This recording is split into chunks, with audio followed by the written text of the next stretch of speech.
President Trump just took CPAC by storm. He spoke to the annual gathering of conservatives and was welcomed by an adoring crowd.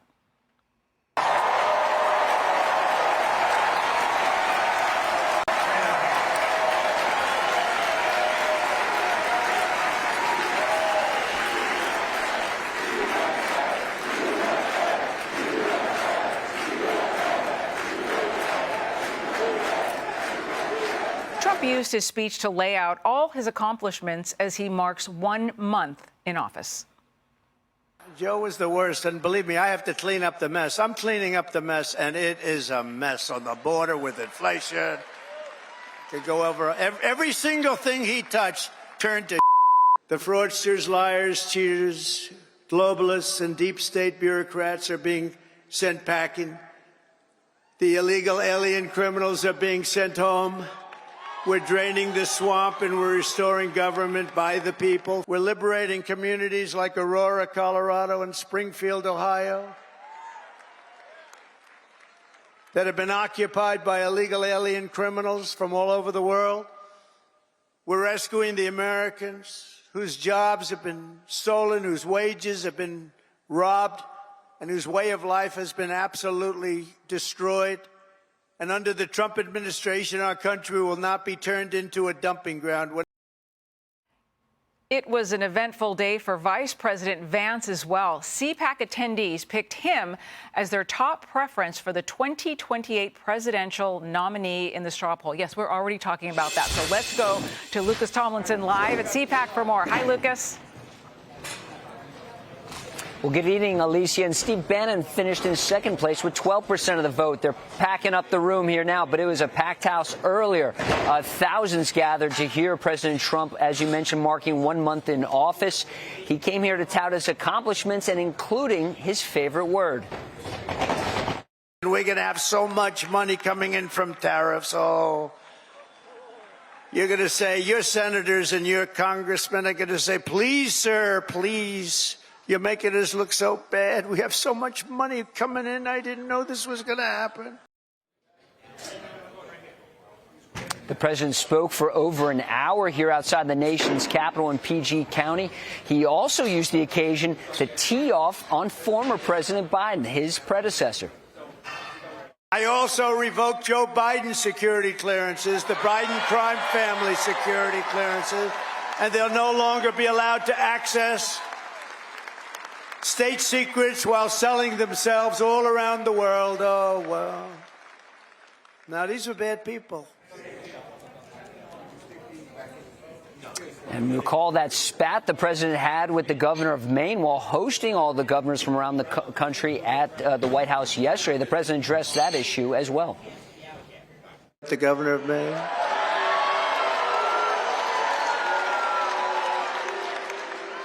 She's fighting to keep men in women's sports. You ever see what happens to a woman when a woman boxes a man who transitioned to womanhood? Did you ever see what happens? It's not pretty. It's not pretty. Let her do that fight. There are a number of world leaders that gathered here as well, including the president of Argentina and also the president of Poland. I spoke to him earlier about how the war in Ukraine could end. I also asked him if he trusts Vladimir Putin, and he reminded me, Alicia, that President Putin is a former KGB agent. And also, the president says he thinks he's very close to ending Russia's war on Ukraine with a deal. Alicia? All right. Well, we will be watching. Really good to see you. Thank you, Lucas. Lucas Tomlinson. Okay. So, Tom, let's talk about this straw poll with J.D. Vance. We're already talking about 2028. It's February of 2025, in case anybody's keeping track. But your thoughts here? It's quite amazing. And, you know, the most amazing part about that is that Steve Bannon came in pretty far ahead of Ron DeSantis.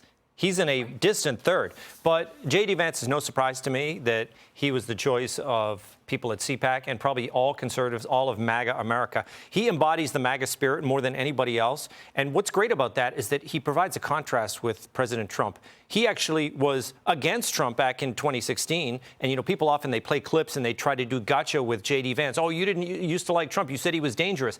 He changed his mind on Trump, like so many people in America. So his his change of mind on Trump shows you where he's at with MAGA. He's also been great with the cultural issues. He gave that speech the other day on masculinity. Again, people tried to make fun of him. Oh, he's talking about, the toxic males and, whatever. He said that males should be able to tell a joke and have a beer. And people thought that was kind of silly. But you know who didn't think that was silly? Young males. Because I was saying this to Greg Gutfeld the other night. The idea is not that our feelings are hurt, the white male feelings. It's that when they said that masculinity was toxic, the male, especially the young male, just tuned out. He didn't want to go to college. He didn't want to work a corporate job. He didn't want to be a part of the system. He just wanted to check out and play video games. But if someone from MAGA, like J.D. Vance, says, no, you have a stake in this movement, they're going to join in. So that's very powerful. Yeah, and in foreign policy also, we've seen the president and the vice president offering 1-2 punches when it comes to establishing foreign policy and where the United States stands right now. So we will continue to watch. Arthel, CPAC is, in essence, it's a victory lap right now, especially for Republicans, especially for the president, right? But it's not undeserved. He won all 7 battleground states. He managed to bring in so many critical voting blocks. However, they do have the next 2 years where they have to maintain that popularity and then extend it to the next 2 years after that to 2028. Right. But you know what? President Trump is great at marketing. He's a master at it. All right. And so I think that if it's going to be relied upon that, then he'll keep winning. Yeah, no, exactly. Yeah, no, he knows exactly what he's doing there, and he knows what he's talking about when he's talking to crowds. Dr. Siegel, the president and Doge, Elon Musk, they're facing a flood of lawsuits right now. There's a lot of pushback coming, and it's landing in the courts. Americans are watching this as all this pushback is happening. They brought him into office with the expectation that a lot was going to get done, but they're also watching a lot of fights. Look, I think that CPAC shows some of this groundswell of support that we haven't seen since Ronald Reagan started CPAC in 1974, which he then wrote into the presidency. This excitement also extends to Doge and the idea of getting rid of bloat and getting rid of bureaucracy and getting rid of excess. I myself prefer a scalpel to a hammer or to a hatchet. So I want to see how that works out. And I think that will be the long-term issue. But Stefanik is saying we need a worldwide Doge. And in a sense, we do, because we have governmental bloat everywhere. Right. Governmental bureaucracy.